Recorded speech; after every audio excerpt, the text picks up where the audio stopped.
Living in my dream home turned into a nightmare when the HOA started harassing me about my brick driveway, a tribute to my late grandfather's craftsmanship. But what these power-hungry board members didn't know was that their entire construction division was about to get a wake-up call from their own CEO, my father. How will they react when they realize they've been trying to evict their boss's son? Welcome to my channel. Please subscribe if you want more Karen and HOA stories. I never thought my peaceful life would be turned upside down by a brick driveway, of all things. It started 3 months ago when I moved into my grandfather's old house in Pine Grove Estates. The house needed work, but the one thing that always made me smile was that beautiful hand-laid brick driveway my grandfather had built himself back in 1975. The trouble began when Karen Mitchell, my next-door neighbor and HOA board member, started taking pictures of my house. At first, I tried to be friendly, waving from my porch as she walked by with her designer handbag and perpetual scowl. But then the letters started coming. "Your driveway doesn't conform to HOA standards," the first notice read. "All driveways must be concrete or asphalt." I couldn't believe it. This driveway had been here for nearly 50 years, long before the HOA even existed. I tried reasoning with Karen during one of her inspection walks. "This driveway is historical," I explained calmly. "My grandfather built it himself. It's part of the house's character." She just sneered. "Rules are rules. The HOA board has unanimously voted. You have 30 days to replace it with approved materials, or we'll begin eviction proceedings." My blood boiled, but I kept my cool. "I'd like to see the original HOA documents," I requested. Karen's smirk grew wider. "They're only available to board members," she said, turning on her heel. "But trust me, we have every right to enforce this." That night, I couldn't sleep. The thought of destroying my grandfather's handiwork made me sick. As I sat at my kitchen table, looking through old family photos, I found one of my grandfather and father working on the driveway together. Dad was just a teenager then, learning the trade that would eventually lead him to become CEO of Mitchell Construction, the very company that built most of Pine Grove Estates. I hadn't told anyone about my father's position when I moved in. He'd taught me to make my own way in life, and I wanted to fit in based on my own merits. But as I stared at that photo, a plan began forming in my mind. The next morning, I started documenting everything. I took videos of Karen measuring my grass with a ruler and photographing my mailbox. I recorded her yelling at other neighbors about their garden gnomes and wind chimes. But what really caught my attention was how she seemed to be targeting only certain homes while completely ignoring violations at others. While checking my mail, I overheard her bragging to another board member about how they could force undesirable residents out by selectively enforcing rules. My hands shook as I pretended to sort through envelopes, recording every word on my phone. Just as I was about to head inside, a moving truck pulled up to the Johnson's house across the street.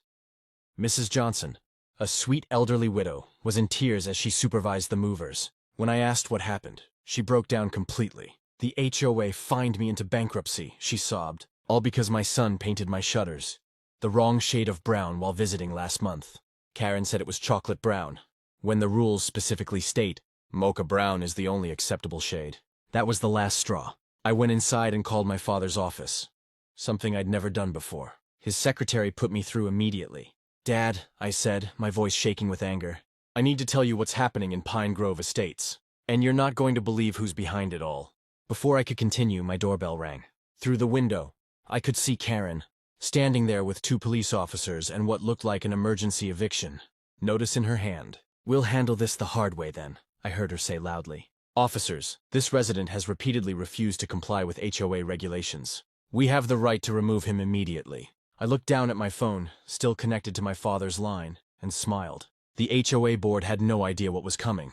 The next morning, I woke up to find my entire front yard plastered with violation notices. Karen had gone door to door telling neighbors I was lowering property values. My phone was flooded with texts from concerned neighbors, some supporting me, others pressuring me to just give in.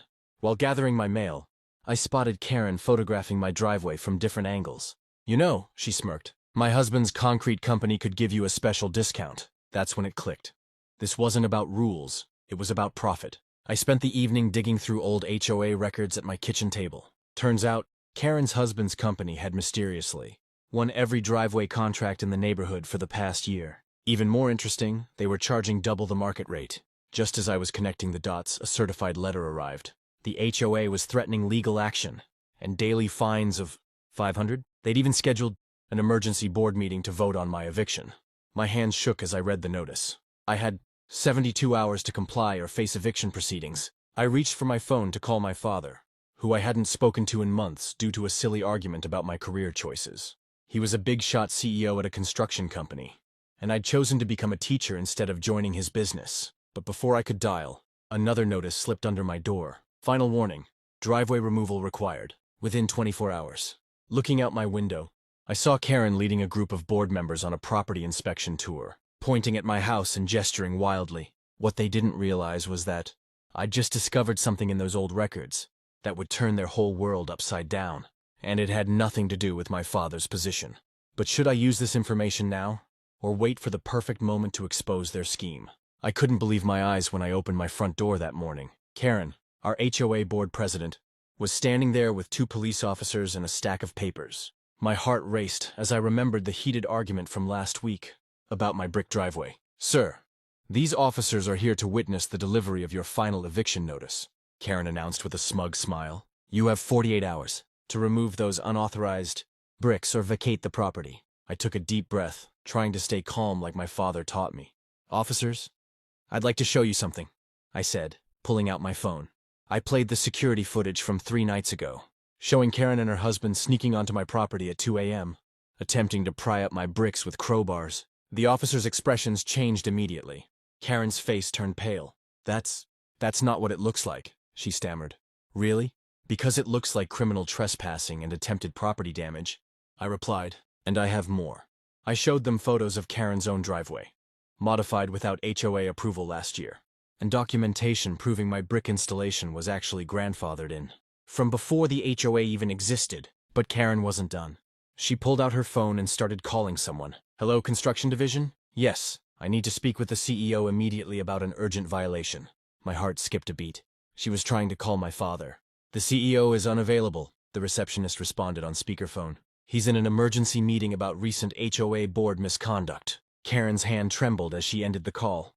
The officers exchanged glances, clearly realizing this situation was more complicated than a simple HOA dispute. Just then, my elderly neighbor Martha hobbled over. "Officers, I need to show you something too," she said, pulling out her own phone. "I've lived here for 40 years, and I've been documenting everything." She played a series of videos showing Karen harassing other neighbors, issuing fake violations, and even admitting to taking bribes to overlook certain infractions. The police officers took notes while Karen's face cycled through every shade of red. "This is all lies!" she shouted. "I demand you arrest him for non-compliance!" One of the officers turned to Karen. "Ma'am, based on the evidence we've seen, you might want to contact your lawyer instead." As if on cue, my phone buzzed with a text from my father.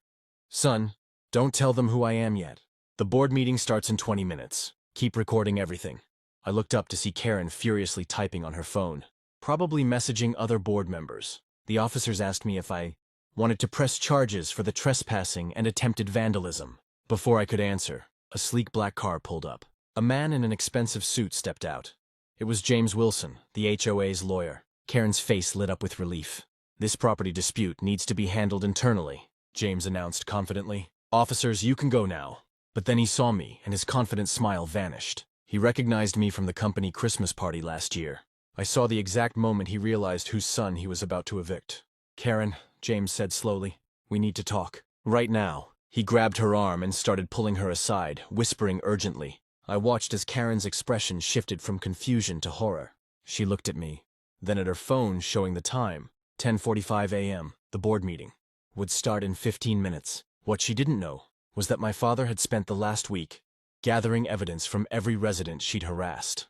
The construction company's internal investigation had uncovered years of kickbacks, falsified violations, and personal vendettas. As Karen and James huddled in panicked discussion, Martha winked at me and pointed to more neighbors emerging from their homes, phones in hand, ready to share their own stories of Karen's tyranny. The stage was set for the most dramatic HOA board meeting in history. But first I had to decide, should I press charges now, or wait to see what my father had planned? I stood in my kitchen, staring at the final eviction notice from the HOA, when my phone buzzed with a text from Sarah, my next-door neighbor. "Karen's outside taking pictures of your driveway again," she warned. I grabbed my coffee and walked to the window, watching as Karen, the HOA president, strutted across my brick driveway in her designer heels, snapping photos like a paparazzi. That's when I decided enough was enough. I'd spent 3 months dealing with their harassment over my grandfather's handcrafted brick driveway, which they claimed violated some obscure rule they'd made up last week. They had no idea they were messing with the wrong person. I pulled out the folder I'd been saving for the perfect moment. Inside was a stack of documents that would make Karen's perfectly styled hair stand on end. Property records, original development plans, and most importantly, a detailed report from my father's construction company, the very same company that built this entire neighborhood and still managed all HOA construction projects. My hands shook as I dialed my father's office number.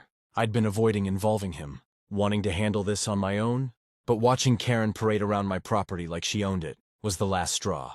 "Dad," I said when he picked up, "remember how you told me to call if the HOA situation got worse? Well, they just served me an eviction notice." The silence on the other end was deafening. Then came his calm, collected voice, the one he used in board meetings. "Send me everything," he said, "and don't leave out a single detail about Karen's inspections." Just then, my security camera pinged. Karen was now measuring my driveway with a tape measure, her face twisted in satisfaction. But she froze when she saw me walking outside with my phone, recording her every move. "Excuse me," I called out, "but you're trespassing on private property." "I'm the HOA president," she snapped, waving her tape measure like a sword. "I have every right to be here. Your driveway is 3 inches wider than regulation, and these bricks aren't the approved color. You have 48 hours to tear it out." I smiled, knowing what was coming next. "Actually, Karen, I think you'll want to check your emails before making any more threats. The CEO of your construction division would like to have a word with the board. Emergency meeting, tonight." Her face paled as she checked her phone. There it was, an urgent email from the CEO himself, my father, calling for an immediate board meeting to discuss serious concerns about recent HOA enforcement actions. What Karen didn't know was that I had something even bigger planned for tomorrow's meeting. Something that would not only save my grandfather's driveway, but would change the way this HOA operated forever. As she stomped away in her designer heels, I could already picture the look on her face when she discovered that every single harassment incident had been documented, every illegal rule change recorded, and every piece of evidence was about to land on the desk of not just the CEO, but the local news station that had been very interested in my story about HOA abuse of power. I went back inside and picked up a framed photo of my grandfather, laying these very bricks 20 years ago. "Don't worry, Grandpa," I whispered. "They're not touching a single one of your bricks. In fact, after tomorrow, they might be begging to have driveways just like mine." The sun was setting as I finished, preparing my presentation for tomorrow's meeting, when suddenly my phone lit up with multiple notifications. It seemed Karen had been busy. She'd called an emergency pre-meeting of her most loyal board members. But what she didn't realize was that Sarah, my neighbor, was listening to every word through the thin walls of the community center, and what she just texted me would change everything. "They're planning to bulldoze your driveway tonight. Karen just hired a contractor. They're coming at midnight." I sat back in my chair, heart pounding. Should I call my father? The police? Or was it time to put my own plan into action? The one that would expose not just Karen's abuse of power, but her connection to the very contractor she'd been forcing everyone to use for years? As headlights appeared at the end of my street, I knew I had to make a decision fast. I couldn't believe my eyes when I opened my front door that morning. Karen, flanked by 2 police officers and a smirking HOA board member, was standing there with an eviction notice in her hand. My heart raced as I remembered my father's warning to keep his identity secret until the perfect moment. "We're here to enforce the eviction," Karen announced with a smug grin. "Your non-compliant driveway has decreased property values by 15%, according to our latest assessment." I calmly pulled out my phone and played the recording from last week's confrontation, where Karen had threatened to make life impossible for me unless I replaced my grandfather's handcrafted brick driveway with their approved concrete. The officers exchanged uncomfortable glances. "Officers, I'd like to report harassment and attempted extortion," I said, watching Karen's face turn pale.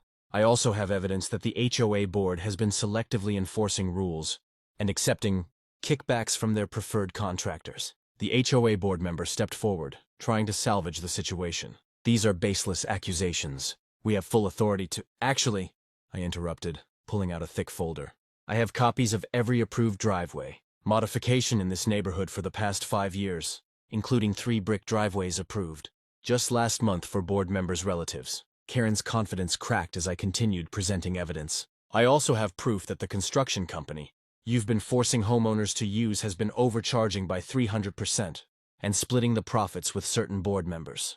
The police officers were now fully focused on Karen and the board member, who started backing away. That's when my phone rang. It was Dad. I put it on speaker. Son, I'm 5 minutes away with the FBI's real estate fraud division. Keep them there. Karen's face went from red to ghost white as she recognized my father's voice. Wait, you're Richard Thompson's son? The Richard Thompson? Our CEO? I smiled as 3 black SUVs turned onto our street. Maybe you should have checked whose son you were trying to evict before starting this witch hunt. And Karen? That decrepit brick driveway you've been insulting? My grandfather built it with the same bricks he used to build this entire neighborhood's foundation 50 years ago. The FBI agents approached as Karen and the board member looked for an escape route. But the real shock came when my father stepped out of the lead vehicle, wearing not his usual business suit, but instead his original construction company jacket from 1975, with Thompson Construction and Development stitched across the back. The neighbors started coming out of their houses, phones recording everything. My father's voice boomed across the driveway. Board meeting in 1 hour. And Karen? Bring your resignation letter. We have a lot to discuss about those kickbacks. But just as we thought justice was about to be served, Karen pulled out one final, devastating piece of paper that made even my father pause. What could she possibly have that would make the CEO of Thompson Construction take a step back? The emergency HOA meeting that night was packed. My father took the podium, introducing himself as both Construct Right's CEO and my dad. He revealed how he'd been watching this unfold, documenting every illegal action the board had taken. Not only had they violated homeowner rights, but they'd also breached their contract with Construct Right by attempting unauthorized construction removal. Karen tried to interrupt, but Dad wasn't finished. He projected photos showing her own unapproved home modifications, a fact she'd conveniently hidden from everyone. The room erupted in chaos. Other homeowners started sharing their stories of Karen's selective enforcement and harassment. Susan presented her research showing 5 other properties, incorrectly mapped under HOA jurisdiction. The board members, realizing their liability, quickly distanced themselves from Karen's actions. Then came the final blow. Dad announced Construct Right was dissolving the current board due to contract violations, calling for new elections. Karen stormed out, but not before threatening to sue everyone. The next week, we held new board elections. Susan became president, implementing fair policies that actually helped our community. As for my brick driveway, it became a symbol of standing up to HOA overreach. Other neighbors even started requesting similar designs. Every time I pull into my driveway now, I think of my grandfather, knowing he'd be proud that his final project helped bring positive change to our community. The best part? Karen put her house up for sale last week. Turns out, living in a community where you can't bully people isn't her style. Dad and I shared a laugh about it over coffee this morning. On my very legal, very beautiful brick driveway, I thought everything was finally settled after the HOA board's public apology. But Karen wasn't done with her revenge plot. Last Tuesday, I came home to find bright orange violation, stickers plastered all over my brick driveway. According to her latest complaint, my unapproved landscaping modifications were supposedly decreasing property values. I couldn't help but laugh when I saw her peeking through her curtains, probably expecting me to have another meltdown. Instead, I calmly took pictures of the stickers and called my father. He was furious but told me to play along. He had a perfect plan to end this once and for all. The next morning, a full construction crew showed up at Karen's house. They started marking her property lines with bright flags and taking measurements. She stormed out in her designer bathrobe, demanding to know what was happening. The crew chief handed her a notice. A complete property survey had revealed that her prized rose garden and decorative fence were actually on HOA common ground. Karen's face turned redder than her roses when she realized who had ordered the survey. My father had pulled up in his CEO car just in time to witness her tantrum. He explained that as part of the HOA's new compliance initiative, all properties would be thoroughly reviewed, starting with board members' homes. The best part? Karen's violations would cost thousands to fix. But my father offered her a deal. She could keep her garden if she immediately resigned from the board and signed an agreement never to file another complaint against any neighbor. The look on her face when she realized she'd been outplayed was priceless. Word spread quickly through the neighborhood. Other residents who'd suffered under Karen's reign of terror started sharing their stories. Soon, a petition was circulating to completely overhaul the HOA's complaint system. My father used this momentum to implement new rules requiring board members to undergo training on property laws and conflict resolution. Today, 6 months later, our community has transformed. The new board focuses on actually improving the neighborhood instead of harassing residents. Karen still lives across the street, but she doesn't make eye contact anymore. And my brick driveway? It's become a symbol of standing up to bullies and fighting for what's right. Sometimes I catch new neighbors admiring it, and I tell them about my grandfather's craftsmanship and the battle it took to preserve his legacy. I thought the drama was finally over after exposing Karen's illegal swimming pool to the HOA board. But she wasn't done with me yet. While checking my mail this morning, I noticed strange white powder scattered all over my precious brick driveway, the last piece of craftsmanship I had from my grandfather. At first, I thought it was just salt from the recent snow, but then I saw Karen hurriedly closing her curtains. I took samples and called the police to document everything. While waiting, I remembered the security cameras I had installed after the first few HOA incidents. Reviewing the footage, my blood boiled. There was Karen at 5 a.m., spreading what looked like concrete etching acid all over my grandfather's hand-laid bricks. The police arrived and were examining the evidence when my phone buzzed. It was Dad, who I hadn't told about Karen's latest attack yet. "Son, you need to come to the office right now," he said in his serious CEO voice. Karen just submitted a massive bid for her construction company to replace all the driveways in the neighborhood, including yours. My hands shook as I showed the officers the security footage. They were especially interested in the part where Karen was making a phone call while spreading the acid. I couldn't hear what she was saying in the video, but her gleeful expression told me everything. She thought she had finally won. What she didn't know was that Dad had been quietly gathering evidence of her company's previous code violations throughout the neighborhood. He discovered her company had been cutting corners on materials and pocketing the difference. Now, with the acid attack documented, we had everything we needed. I watched from my window as police cars pulled up to Karen's house. The look on her face when they showed her the footage was priceless. But the real shock came when my father walked up behind the officers, holding a thick folder of evidence about her company's fraudulent practices. Karen's face turned ghost white as Dad explained that not only was she under arrest for vandalism and property destruction, but her company was also being investigated for fraud. The entire neighborhood had gathered to watch as she was escorted to the police car, still screaming about my non-compliant driveway. The best part? At the emergency HOA meeting that evening, Dad announced that his company would be repairing my grandfather's brick driveway for free and offered discounted driveway repairs to any neighbors who had been overcharged by Karen's company. As I watched my former neighbors line up to apologize and share their own Karen stories, I couldn't help but smile. Sometimes justice comes in unexpected ways. My phone keeps buzzing with messages from a blocked number. I'm sure it's Karen calling from jail. Should I answer and hear what she has to say, or let her stew in the consequences of her actions?